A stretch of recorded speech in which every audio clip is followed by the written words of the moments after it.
Today I want to talk to you guys about how much money it costs to start a homestead. I'm not talking about exactly how much money it took for me to get to this point on my homestead. I'm not talking about, the $100,000 or $250,000 a lot of people tell you it'll take. And I'm also not talking about the getting started with absolutely nothing that a lot of other people tell you.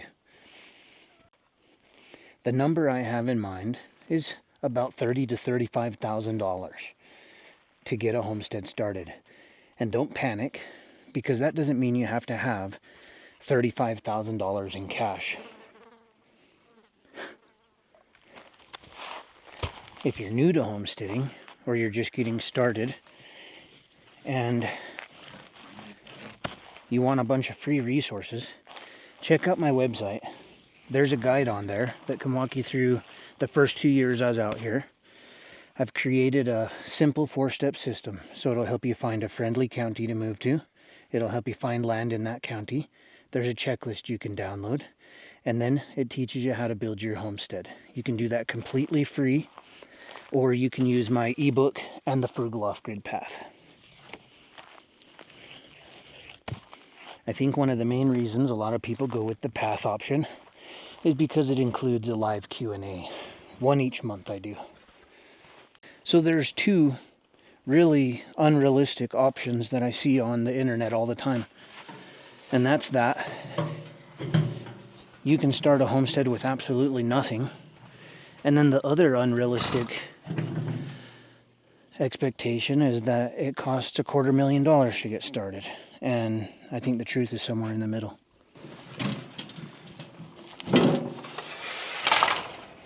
In 2020, I had been laid off, and I had a decent job, and I had already thought about moving off grid. So I saved a little bit of money, and planning to do this, I bought my camper van. So I bought the camper van for 10 grand and probably spent a few $1,000s to fix it up a little bit. Nothing crazy. I had saved about $6,000. I was planning to save a lot more than that. And then surprisingly, I got laid off.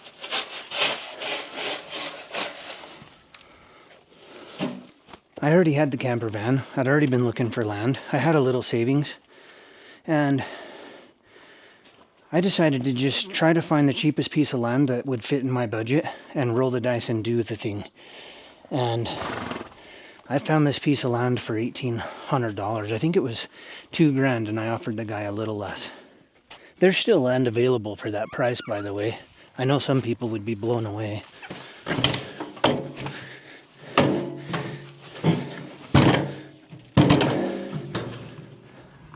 The main reason people say they can't find any land for a deal is they try to find land that's at the end of the driveway, in the same city they're already in. You really got to widen your horizons. I searched the entire United States to find the right kind of cheap land. So if you consider the van was maybe 14, the land was 18, and I had $6,000 saved up, we're looking at about 20 grand. Now, that was 20 grand for dirt, just raw land.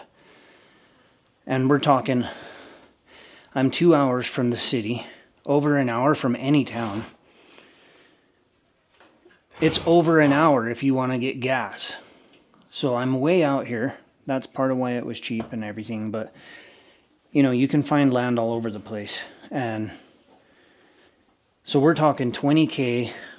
That gives me the ability to pull onto my land. And at the time and all, I was even able to camp in the camper van. I don't know if you can do that anymore. And the thing is if you need to have septic before you can even pull on the land, then that's just part of the plan. All right. So the first thing that happens when you give somebody this information is some of them are going to be skeptical, and that's healthy. That's part of the process. Well, that was in 2020, John. You can't get land for $1,800.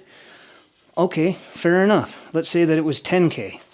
So it's 5 times as much money, and then some. Get your land for 10K. You don't need a massive chunk of land. You can go as small as is allowed to put in a septic system. If you need 5 acres to put in septic, then you need 5 acres. If you need 2.5, then you need 2.5. Camper van, RV, something like that, you can do that for 15K. Tools to get started, easily for 5K. I spent way less than that. And then you got to have a little bit of a buffer. So if you got maybe $5,000 saved up, this is $35,000. And I've written up a complete article for this with other information. If you want to check it out, I'll drop the link below. But $35,000 is reasonable, and you don't have to have it all at once. You can, build and pay off a camper van and then make your move, like I did basically. That way you don't have to have $35,000 cash today. Okay, so these are just roundabout numbers, guys. I'm just throwing numbers around. This isn't absolute.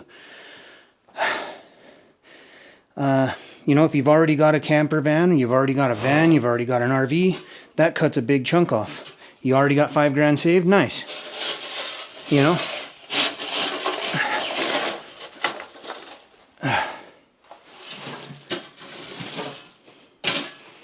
Truth is, you could do it for a lot less. Like I say, I already had my van. I came out with $6,000 and that's about it. And I slowly and steadily built up. And what you need the money for, what you really need to have, is homeostasis. And that's shelter, water, food, power, income. If you can get all of that infrastructure covered, then you'll probably be successful. This is why the camper van or the RV is so great. Even if you have to put in a septic system first, even if you're required to put in a septic system, pour a pad, park your RV or camper van, what that does is, now you're living on a piece of land that you own. You don't need to pay rent or mortgage anymore. You've got a home. And that camper van or RV, in fact, is capable of providing shelter, water, food, power, and income. And that's because you're going to have solar of some kind on the roof, or infrastructure nearby, or some you can lay out. You're going to be able to harvest rainwater from the roof. You'll definitely want to start with hauling water, or if you've got a well, that's great. So you can haul water, you can start rainwater harvesting. You've got your shelter, there's water. You bring a year's supply of food to start, then you can start growing and whatnot and expand on that, maybe livestock. And then income. And I think this day and age it's a good idea to start your own business if you can do that. If it's something you're passionate about, you can build a website, start blogging about important topics. People will start to find you. It's a long, slow game. You're not going to see 1,000 people overnight, but one day, 6 months later, you'll be like, holy smokes, there's actually quite a few people on my website right now. And it's because of what you did 6 months ago. And so income can be done that way. You could be a doctor in the city and drive to and from work. You can be 10 minutes outside of a town. Whatever it takes to have shelter, water, food, power, and income. That buffer that I talked about, the savings, that's important. And I'll tell you why is I've been poor my whole life. I was homeless as a kid at 15, I never had a margin. I never had a margin really till I got here. And I made good money before I got here. I just didn't know about money. And I probably make about half of what I made. Maybe a little more than I made before I came out here. And the difference is I paid off debts and saved money. And now I've never had this feeling of where anything that goes wrong, I can just fix it. If the engine blows tomorrow, I can go have the engine fixed. I've never been in that position in my life. It would always have been a complete catastrophe. Anything that goes wrong on the homestead, I can just go have it fixed now. It's not because I'm rich, it's because I have a little bit of money set aside. And that makes all the difference in the world. You need a little bit of more groceries, you don't have to go hungry, you can go get some. Starter goes out, fix it. Need new tires, get them. More hay, get it. And then you can worry about working on it later. And that applies to everything I do. My videos I record, I usually put out, I have about a month of videos in, scheduled. So I don't have to be worried and stressed about making the next one. And the same thing applies to food, water, shelter, power, income. You want to have a margin for all of them.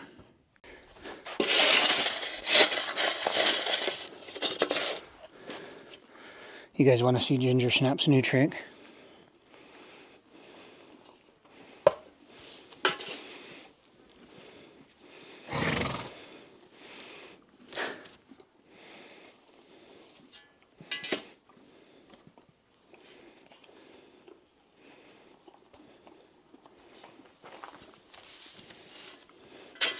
She's pretty calm I never put a shovel on her before.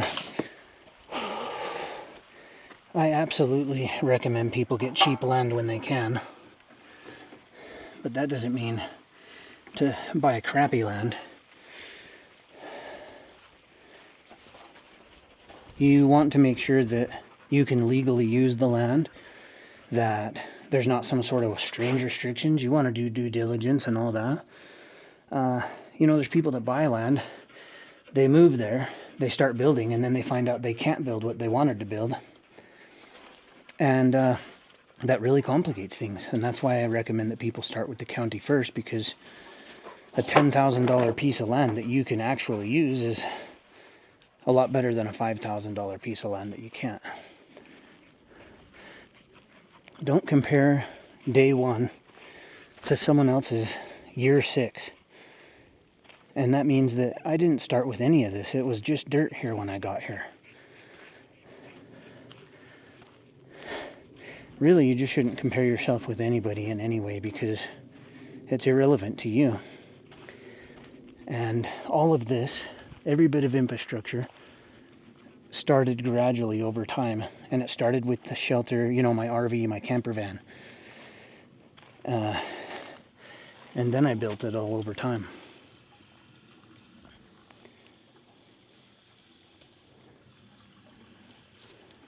At the end of the day, it's really a lot less about, do you have the cash to start an entire homestead today, to finish and complete one today, or do you have enough money to get started and a source of income? So if somebody asked me today what I thought that it might take to get started, I would say 30 to 35 grand. You don't need the cash all at once. It could take less and it could take more.